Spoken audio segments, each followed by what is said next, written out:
it's not the end of the world if you stop at Tim Hortons and your kids get farmers wraps. People who are so rigid when it comes to the food that it's almost like if you even dare go into a McDonald's, it's like the end of the world.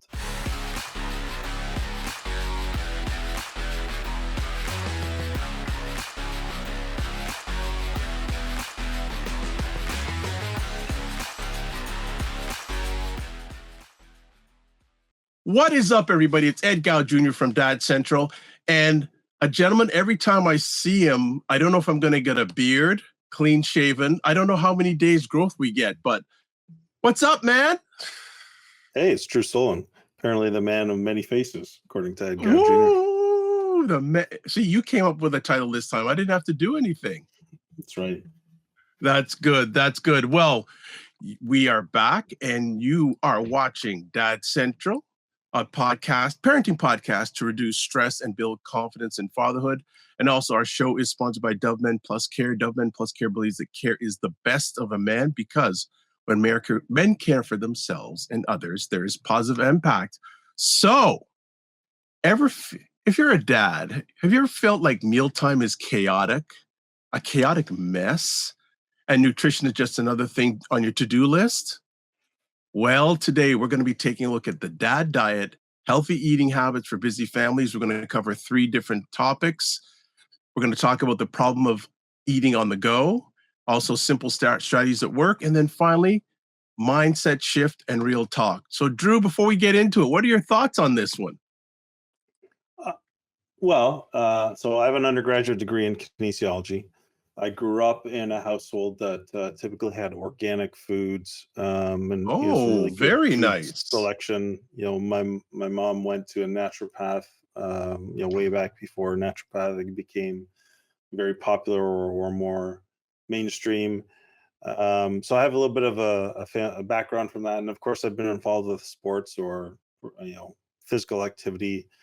Training. I was a certified personal trainer, so I've gotten my own lived experience in this. So, but I'm also now with 5 kids and a busy household, and age getting a little bit up there in my maturity, we'll say, rather than my age.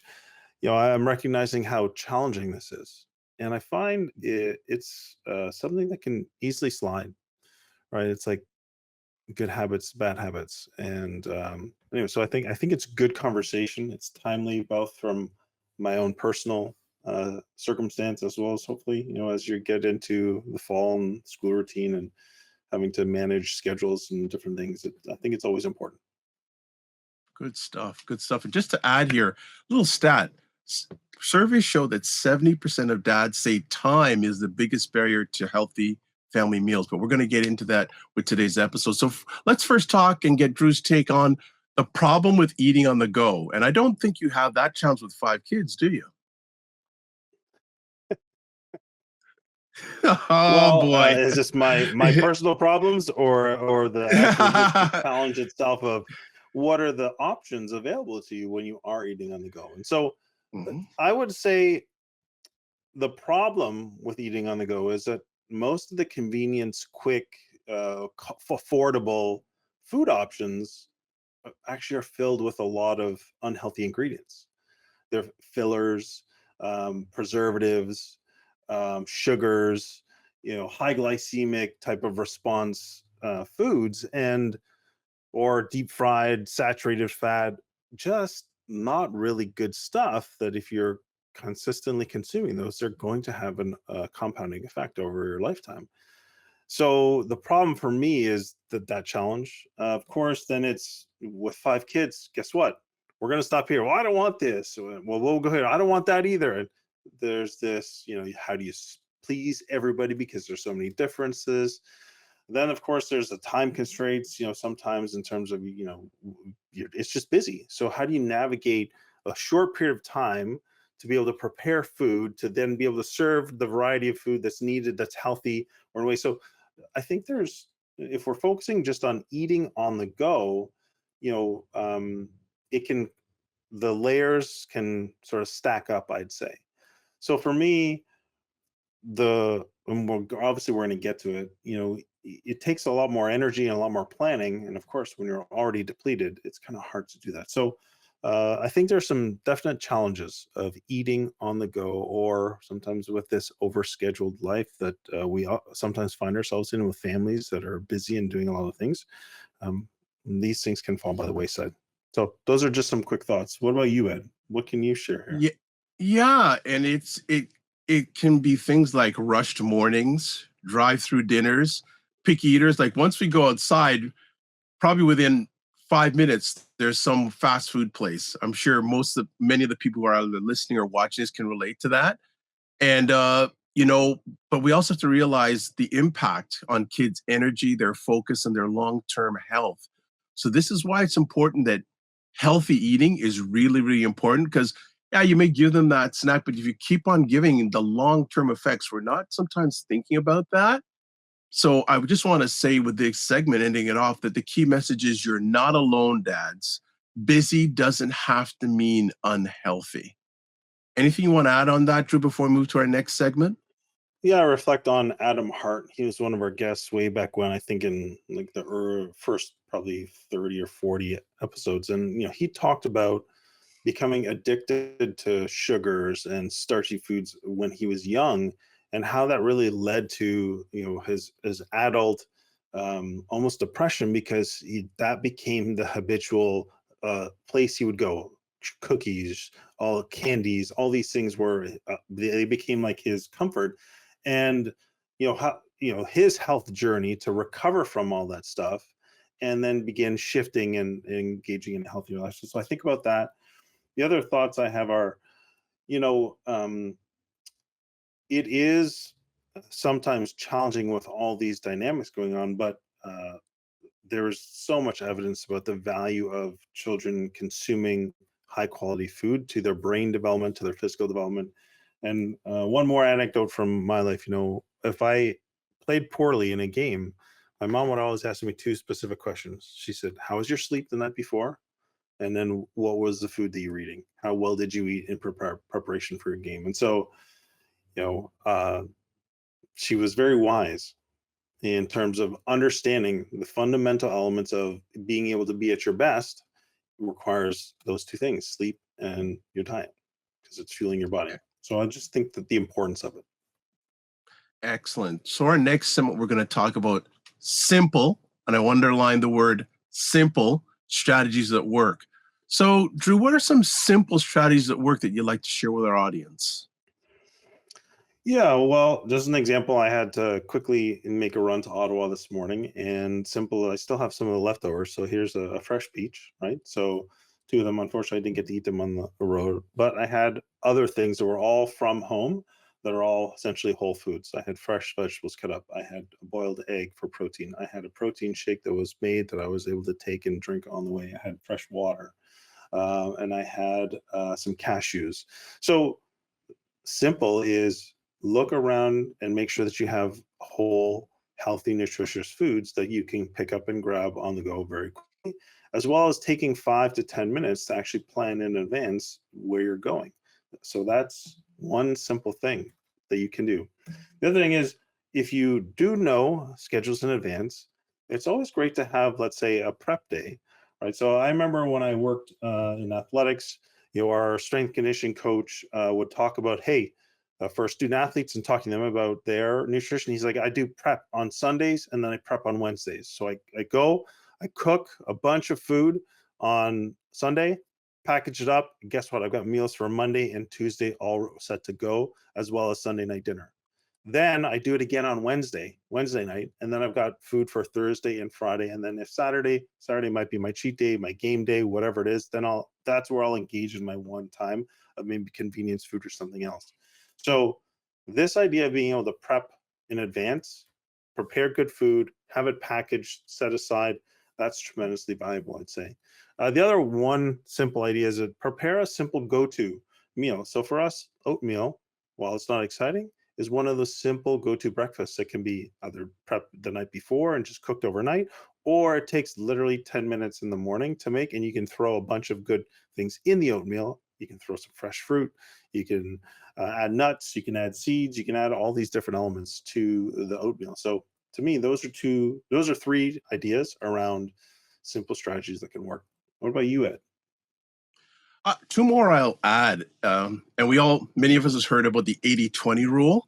Well, it also applies with this. So dads, fathers, male caregivers, when it comes to healthy eating, aim for 80% nutritious. Not perfection, but 80% nutritious. That is a suggestion that I have that, not everything, because you can put pressure on yourself. 80% nutritious. And that will get, and I think that's good for all of us, not just the children that we're raising, but 80% nutritious takes that pressure of not being perfect. Like you just said a few moments ago, Saturday was your cheat day. Not every day was your cheat day. Just one day out of the week was your cheat day, which is great. Another great idea is get kids involved when you're doing the meal prep, because many studies show that kids will eat what they help make. So if you get them actively involved in the process of preparation of foods, that will enhance the opportunity of them getting to eat healthy, nutritious foods more often. So, just times, can do things like frozen veggies, pre-cooked proteins, put them away. So that go-to meal, as Drew mentioned before, it's easy, ready, accessible, less of a time crunch. Let's go to number 3, mindset shift and real talk. Talk about that, my man. Well, I think that this piggybacks on your 80-20 principle. And, there's, I think there's an important message there that, yes, it's important to eat well, but if you have to select an option that maybe isn't as ideal, that there isn't really a point in stressing about it. The beauty of our bodies is that they're tremendously remarkable in what they can and do go through, as well as their ability to heal themselves when we feel it well. And so if you're 80% of the time you're feeling it well, this 20% is not going to be a deal breaker. Now, if you have specific goals or things you're training for or that you want to help your kids achieve, you can work built off of that and maybe get up to 90-10. But the reality is I think the healthy mindset is that it's not the end of the world if you stop at Tim Hortons and your kids get farmer's wraps, or if you go to McDonald's and they want an ice cream cone, or these are the reality of that. They're there for a reason, and they can be a fun bonus. They can be a nice post-game celebration. There are ways you can build these things in. And so, and the reason I say it is because I've experienced either other families or people who are so rigid when it comes to the food that it's almost like if you even dare go into a McDonald's, it's like the end of the world. And so I don't think that that's necessarily healthy either. Yes, there are some unhealthy ingredients that you are going to ingest as part of this process, but if you are balanced, we'll say, I don't necessarily like that word, but if you are integrating healthy whole foods the majority of time, I think you're healthier. So, and as well as the healthy mindset. So I think those are some good things. The other thing we talk about is modeling. So if you're observing your children and they're not making healthy choices, the first place to look at is in the mirror. What am I modeling for my children? What are the choices that I'm making? Am I in when it's stressed? Am I stress eating? Am I grabbing junk food? Or when there's a lot going on, am I just like not willing to take 10 minutes to prepare some fresh veggies or some fruit that we can bring? And I just say, no, we'll grab something on the road. And I always grab the same unhealthy choice. Modeling our own healthy habits is ultimately the most important, as opposed to harping on or preaching that our children, you got to do this, you got to do this. But, Dad, if your actions are speaking so much more louder than your words, you know that they're going to be following your actions. So those are some thoughts. Anyways, Ed, anything you want to add there? Yeah. Before I give the key message for this point, many people think to eat healthy is expensive. It's not. It isn't. If meal planning healthy, a lot of people think, I I'm got one to of spend those all this time. people, Ed. So I'm interested to hear if you can sway me on this point. Well, okay. So in the past, I've gone like on 30-day meal change. I won't call diet. I'll call it meal change. And I thought it would be really expensive, but to me, the change is more the mindset. It's a mindset change to eat healthy. A lot of people, it's going to cost me all this money. Well, they're saying that because they haven't done it. So they're already making an assumption that it's going to be more expensive.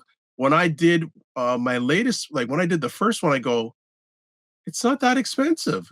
It was the expensive part was my mindset change. That was the real cost. That was the real cost because and it eventually just became a habit. So I think that it's to get that mindset shift that it's not expensive. You may think initially, oh, I'm spending on stuff I haven't spent on before. But mindset wise, you're thinking, oh, but you're making a change health wise, not only short term with your kids, but long term. So again, getting yourself involved, being that best example, modeling the good habit, it's going to make everyone better down the line. So as I say, progress over perfection. Start small and build consistency. So key. Anything you wanted to add to that, Drew, after I gave my testimonial, so to speak, there? Yeah, I think that, if you're simply making a shift from highly processed packaged foods to much more whole foods, we're having fresh vegetables, fresh fruits, whole grains, mixed nuts, seeds, lean proteins. Yeah, I think you're right. You absolutely can have some comparable costs there. I think where I see the cost is when you shift from more of a mass produced whole food avert to a more um, organic, local, those types of higher quality ingredients sometimes bear a significantly higher cost because I think there's definitely a difference. And maybe I'm biased here, so I don't want to allow that to taint anything. The reality is, yes, you can eat whole foods, healthy, lean proteins. You can eat these higher quality ingredients for a reasonable cost, for All right. sure. So But let's I wrap would it up. say Oh, ahead. you Sorry. can get a lot Go more of the ahead. crap at very bargain basement prices. And that's where I'll keep going. Mm, No, it's okay. very Go true. ahead. Yeah, so All right. those are just some thoughts, and I agree with you. So let's go from there.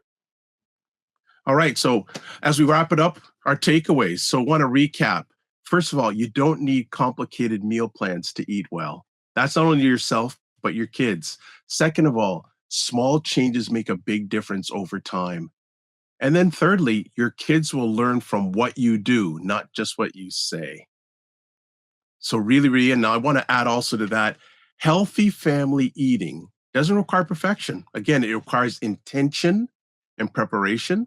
Then dads can lead the way with realistic, sustainable food habits. So realistic and sustainable, not short term, long term, and also can't deflate or not importance wise, very important. Engaging kids in meal planning can reduce stress and improve nutrition. So as we close out, Drew, anything you want to add? And do we have a resource for our family? Uh, the only thing I'll add is that making these small choices, like one small change, can actually make a positive difference. And so, a good friend of mine, he made the choice. He liked grabbing a salty, crunchy snack, and instead, what he did is he just switched out that one thing in his diet.